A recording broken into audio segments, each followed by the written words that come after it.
Welcome back to my YouTube channel. If you guys are new to the channel, be sure to click that subscribe button and turn on post notifications. I would like to give a special thanks to South Dade Toyota for giving me time with the 2022 Toyota RAV4 XLE. If you're in the market for a Toyota, you can come check out South Dade Toyota and ask for Wilford. He will get you into a new or pre-owned vehicle. But let's talk about pricing here for the XLE RAV4. Starting price is at $30,855, including destination. This one stickers for $32,281. But let's talk about the front styling of the updated RAV4. Let's talk about the updates Toyota gave to the RAV4 for 2022. The main change in the front fascia is going to be the headlight design. As you guys can see, there's an LED daytime run light with an automatic low and high beam, which is an LED. This does come standard on all models of the RAV4, but on the XLE model, as you guys can see, it does come with this incandescent turn signal. You can get an LED turn signal if you guys go for a top trim. I do like the new headlight housing here. It looks really nice here. Makes it look more aggressive. That's also this LED fog light here. I do like the finish to the grille. It does remind me of a Tacoma, very truck-like grille. That's the Toyota emblem, which houses the driver's assistance, which comes standard. Toyota sold 400,000 plus units in 2019, making this one of the top sellers in the compact SUV segment here. I want you guys to comment down below in the comment section. Tell what you guys think about the updated RAV4. Looking at the side proportions here, this has a 105.9 inch wheelbase with an overall length of 180.9. So the dimensions and proportions still stays the same for this generation of RAV4. Looking at these tires and wheels here. So these are a 235/55 Michelin tire. They're wrapped in this 19-inch rim design. I do like the aluminum finish to the rim design. And of course, it wouldn't have been SUV without the cladding here on the side fender, also at the lower part of the door panel. There is this LED sight marker here on the mirror cap, and my model does come with this standard size sunroof, also with these aerodynamic roof rails. The same proportions, just like every other RAV4 as you guys seen on the road. Looking at these taillights here, then an LED combination, which is an LED brake light, incandescent turn signal, and reverse light. There's this rear wiper here. My apologies, the car is dirty. There's this third brake light up here with the shark fin antenna. There's the XLE badge, and of course a RAV4 thing, which is dual tip exhaust. And you can tow if you guys wanted to. Open up the cargo back here. You guys have to adjust the power opening tailgate through the actual settings. It's not on right now, but Toyota says you have around 37.5 cubic feet of space. Once you fold down the rear seat, it expands to 69.8 cubic feet of space. It's not the biggest in the segment. You have to look at the Hyundai Tucson, which has around 80 cubic feet of space. So Toyota does offer really good storage space, but if you guys want more space, you have to look at the other competitors in this segment. Underneath here, they still give you a temporary spare tire instead of a fix-a-flat kit. And there's also LED lights back here just in case you're in a dark area. There's a 12 volt, some storage off to the side. And there is this nice tonneau cover here so you can hide your groceries and purse and whatnot so someone doesn't peek through the actual rear glass back here. But overall, let's hop into the interior of the RAV4. Sitting inside the interior of the Toyota RAV4, I'm going to be very brief with this interior because I showed you guys the RAV4 about a month ago. But as you guys can see here, my model does have this black interior with some aluminum painted trim. And above me, there's a standard size sunroof. But reaching over here to shut the door of the RAV4, the push button start is right here on the actual dash. Of course, put your foot on the brake and the vehicle will start right up. As you guys can see here, it does have that typical Toyota chime. Let's talk about the door panel materials here after I turn the fan down. It's like 100 degrees outside today. But let's talk about the door panel materials very quickly. A very nice soft touch material with this aluminum painted door handle. The switchgear is really nice to touch. It is automatic up and down for all four windows. There's your mirror controls, lock controls here. This area here is going to be nice and padded. Some additional storage and cup holder space. There's this shelf here for additional storage. Your automatic high beam switches here, trunk release, hood latch, and fuel cap opener. This is a manual tilt and telescoping wheel. It does offer a good amount of range and adjustability. There is the headlight and turn signal stock there, also with the wind wiper stock. The materials on the dash are going to be a soft touch material. There is this 7-inch display. Once I unlock my iPhone here and show you guys, I'm surprised that Toyota didn't offer the 8-inch display as standard. This is kind of small. As you guys can see, there's this very thick border around the actual infotainment system. There's a volume and tune knob. You guys can see the touch response is very responsive here with the system. It's one of Toyota's older interfaces, not the newer interface that you get on the Toyota Tundra. There's some shortcut buttons on the side. There's this gloss black border here for around the infotainment system. There's the air vents here, hazard button. This does have dual climate control. There's your stability control here. There's no heated seats or cool seats. You have to go for a top trim if you guys want those features. There's additional storage space here, 12 volt USB, electronic parking brake, auto hold. There's eco, normal, sport, small storage here. There's 2 cup holders. Put in the vehicle into reverse, it does reveal a backup camera, of course. Also, there's distance markers. There's no trajectory. putting the vehicle into drive, over to the left, there's a sport mode in the transmission that does house the 8-speed automatic transmission.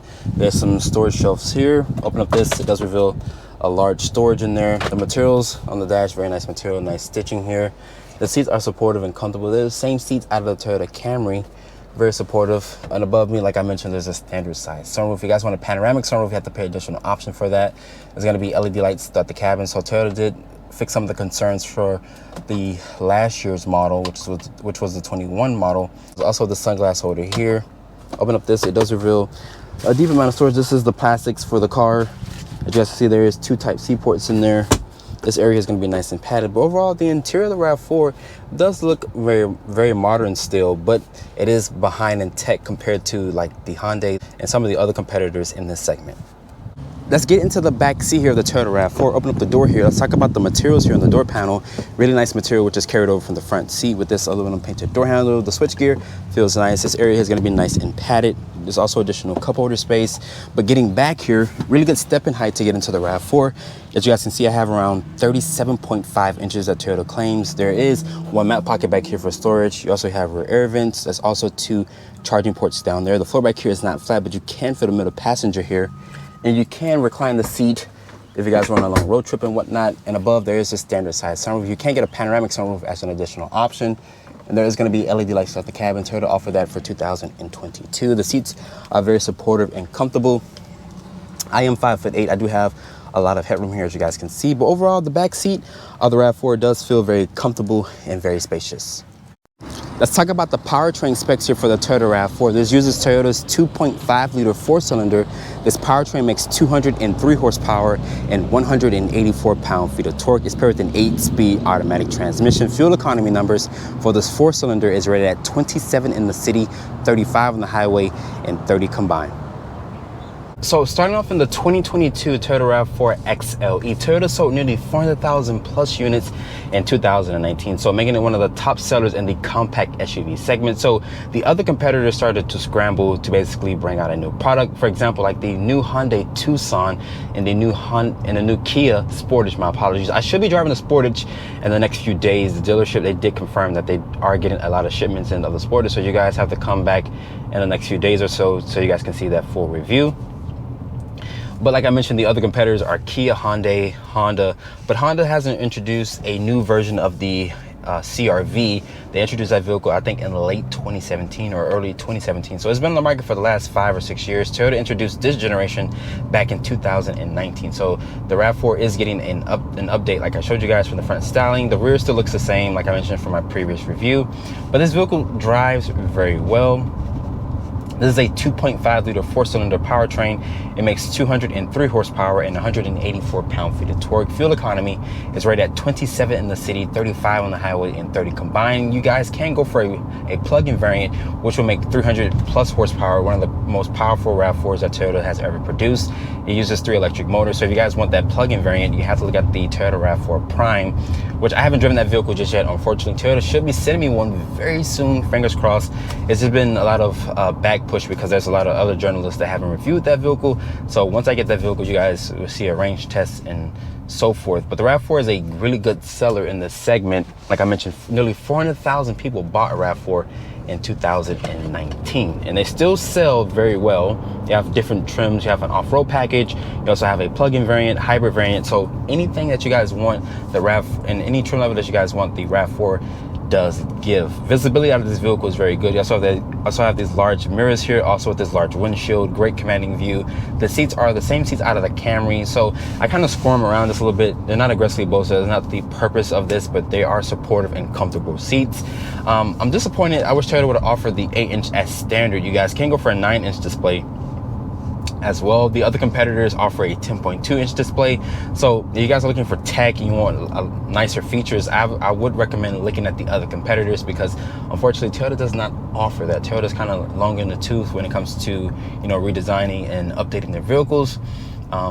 Look for example, like the new Tundra. It took them nearly 15 plus years to come up with a new design for the Tundra, but like I mentioned, Toyota is very conservative, so they're going to take their time when it comes to dishing out new products, because they want to have, you know, longevity. Let's talk about the driver's assistance very quickly here. This does have lane keeping assist, lane departure, also with emergency braking with forward collision warning, also with the blind spot monitoring. So all the driver's assistant features that you guys want, Toyota does offer. But if you guys are looking for something different in the segment, you have to look at the other competitors like the Hyundai and the Kia, because they do offer very great tech that the other competitors like Honda and Toyota does not offer.